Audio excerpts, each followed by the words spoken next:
현실적인 치료를 지향하는 전기신경치료학회입니다. 지금부터 페이스북에서 라이브로 진행한 영상을요 피드백하는 시간을 갖도록 하겠습니다. 저희 병원에서 치료하는 치료 프레임이 있어요. 이 부분도 여러분들하고 함께 공유를 해볼까 합니다.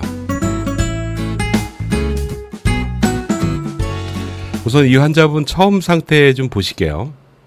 여기 잠을 잘 주무셔야 되는데, 자 이렇게 해서 엄지하늘로, 그다음에 팔 쭉 뻗으시고요. 올려보세요.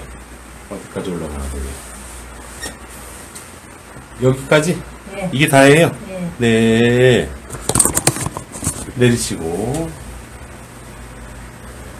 자 옆으로 한번 올려보셔요. 옳지. 여기서 안 되네. 네. 예. 내리시고요. 반대쪽 어깨에도 저희가 치료를 했으나 라이브로 공개를 안 했기 때문에 그냥 이건 보시기만 하고요. 이분 히스토리만 간단히 좀 말씀을 드릴게요. 이분이 인공관절 무릎 수술을 하셨습니다. 인공관절 수술을 하고 난 다음에 침대가 높잖아요. 그러니까 침대 올라갈 때 어깨에 힘을 잔뜩 주고 이렇게 올라가셨던 모양이에요. 그걸 한 2달 하시고 나서 어깨가 아프셨거든요. 깜짝 놀랄 만한 그런 말을 들었죠. 인공관절 수술하신 선생님께서요, 어깨 힘줄도 파열됐으니까 수술하자라고 얘기를 들으신 거예요. 그러니까 이분이 무릎 수술하고 나서 고생 많이 하셨거든요. 근데 또 어깨 수술하자 그러니까 너무 속상하신 거예요. 그렇게 해서 저한테 오신 겁니다. 실제로 힘줄 파열 상태는 내일 모레면 팔순이시기 때문에 별로 좋지 않았습니다. 상태가 별로 안 좋은 상태라서 저도 신중하게 점검했습니다. 왜냐하면 만성적인 디스로케이션으로 진행되는 경우가 있는데, 이럴 때는 팔 자체를 못 쓰는 그런 사례를 저도 한 번 봤어요. 그렇기 때문에 아주 신중하게 평가를 안 할 수가 없겠더라고요. 우선 치료된 결과 먼저 보시고 자세한 설명 한번 드려보도록 하겠습니다. 자, 앞으로 한번 올려보세요. 얼마나 좋아졌나 보자. 오른손 쭉 올려봐요. 올릴 때 아이고 좋다. 기분이 어떠세요? 좋아요. 다행이십니다. 옆으로도 올려보실 거예요. 옆으로도 여기서 내 올려보셔야지. 올려보세요. 기분이 어떠세요? 이야, 이거 저렇게. 아이고 감사하네. 네. 자, 보시는 것처럼 상태가 많이 좋으시고요. 이분이 치료하고 나서 뭐라 그러나 보세요. 여기 보시면 살 것 같아요. 살 것 같아요 라고 얘기를 하시는 겁니다. 한 2달 이상 고생하셨거든요. 저희 학회에서는 치료 프레임이 3가지로 나뉩니다. 하나는 우선 통증 조절을 합니다. 그 부분은 전기신경치료가 워낙에 탁월하기 때문에 전기신경치료를 적용합니다. 통증 조절이 잘 되면 그 다음에 그 근육들이 재기능을 할 수 있도록 코칭을 해줍니다. 그거를 저희는 안티 그래비티 엑서사이즈라고 하는데요. 스캐퓰러 세팅도 좀 문제가 오지 않습니까? 그래서 근력 운동을 하기 전에 먼저 정상적으로 어깨를 쓸 수 있게 체화시키고 인지시키는 쪽에 더 많이 주력을 합니다.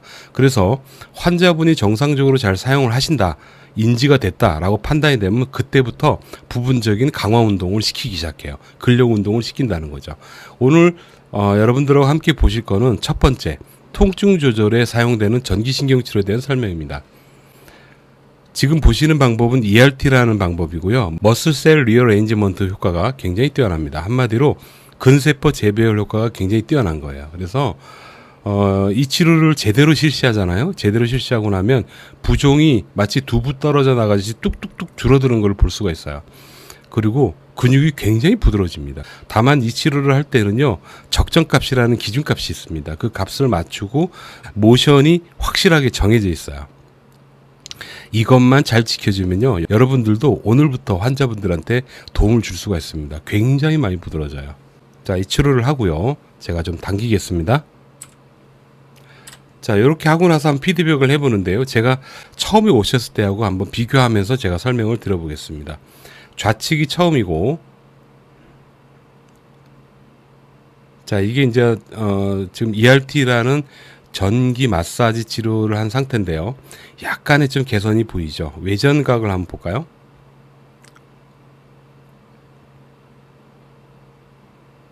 아직 좀 불편하긴 하지만 처음에 오셨을 때에 비해서는 범위가 좀 자연스럽습니다. 아직까지 완전한 상태는 아니다 라고 봐도 되겠죠. 이분은 숄더 주변에요, 약간의 스웰링이 있었어요. 그러니까 두 번째 치료를 합니다. 이 부분 같은 경우에는 수프라스캐퓰러 너브에 대한 신경 안정화 치료라 그러는데, 신경 안정화 치료에 대해서 여러분들이 잘 모르시기 때문에 이해가 잘 안 되실 겁니다. 아이오와 주립대학교의 재활의학과 전문의이자 물리치료 박사가 있어요. 전기치료학에 대한 논문을 아주 구체적으로 잘 내는 친구인데요. 그거 외에도 여러 가지 다양한 논문들이 있어요. 그 논문을 근거로 간단히 정의를 좀 드리자면, 특정의 자극에 일반적인 노출을 시키게 되면요, 아세틸콜린 반응이 현격하게 떨어지면서 통증이 줄고 또 신경 자체의 역치가 많이 올라가고 그 상태가 유지가 된다라는 그런 보고가 있어요. 물론 그 논문도 좀 오류가 좀 많습니다. 오류가 많아서 그 논문에서 필요한 것들만 제가 발췌를 하는 편인데, 연역적으로 나와 있는 여러 논문의 통합적인 결과값을 적용한 게 바로 이 전기신경치료라고 보시면 돼요. 이 부분은 APCT라 그러는데요. 여기를 적용하고 나면 어깨 자체가 상당히 가벼워집니다. 관절이 굳어 있는 그런 경우가 아니고, 관절은 괜찮은데 메카니컬, 움직일 때 아프다라고 얘기하시는 분들 같은 경우에는 이 부분만 적용하고 나면요, 통증이 절반 이상 떨어지는 경우가 더 많아요. 상당히 많이 떨어집니다. 그리고 지속성이 생기죠. 여기 하고 또 한번 점검해 보겠습니다. 자, 비교를 해보면 처음에 오셨을 때보다 숄더 플렉션 범위도 조금 더 올라가긴 하지만 아직 여러분 어깨가 좀 무거운 게 보이시죠? 아파서 어깨 자체를 잔뜩 긴장하고 올리시는 게 습관이 되어 있으시더라고요. 두 번 올릴 때 이제 좀 범위가 좀 늘어나고 어깨에 힘이 좀 덜 들어가는 걸 여러분도 확인할 수가 있을 겁니다. 자, 외전도 한번 볼까요? 좌측에 처음 오셨을 때와 비교하면 움직이는 게 좀 더 자연스럽고 관절의 범위도 거의 풀 ROM이 나오는 거를 볼 수가 있을 거예요. 그죠? 또 다른 치료를 합니다. 자, 이 치료 같은 경우에는 아이소토닉 엑서사이즈를 전기신경치료하고 함께 병행하는 그런 치료입니다. 이 저주받은 제 몸뚱아리 때문에 안 보여서 좀 죄송한데, 다음 기회에 제가 페이스북에서 공유할 수 있으면 다 볼 수 있도록 제가 한번 해보도록 할게요. 이 부분은 인프라스피나투스나 테레스 마이너 머슬의 부분적인 강축 현상을 유도한 상태에서요, 숄더 자체의 익스터널 로테이션을 의지적으로 하게끔 하는 거죠. 주의사항이 몇 가지 있기 때문에 여러분들한테 개인적으로 한번 해보라고 추천은 안 드려요. 정확하게 배우고 같이 공유하고 하시는 게 낫습니다. 그냥 오늘 보시기만 할 건데요. 환자 본인이 감당할 만한 수준에서 조금씩 팔을 뻗고 익스터널 로테이션 시키고 나중에는 숄더 플렉션까지 끌고 나갈 겁니다. 이 치료는 그냥 이렇게 이해하시면 되겠습니다. 여러분들께서 매뉴얼 치료를 하지 않습니까?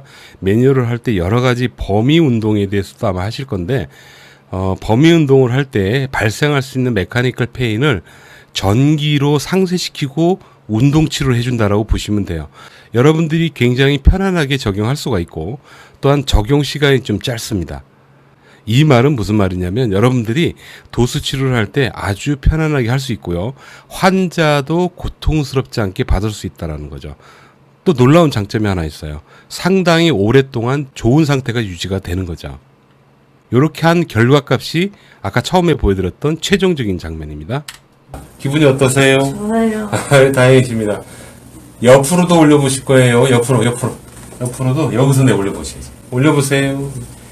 기분이 어떠세요? 이거 저렇게 해. 아이고, 감사하네. 12시간 해보실 건데요. 자, 마무리하겠습니다. 이어는 어깨 힘줄 상태가 너무 안 좋아서 수술을 권유 받으셨고요.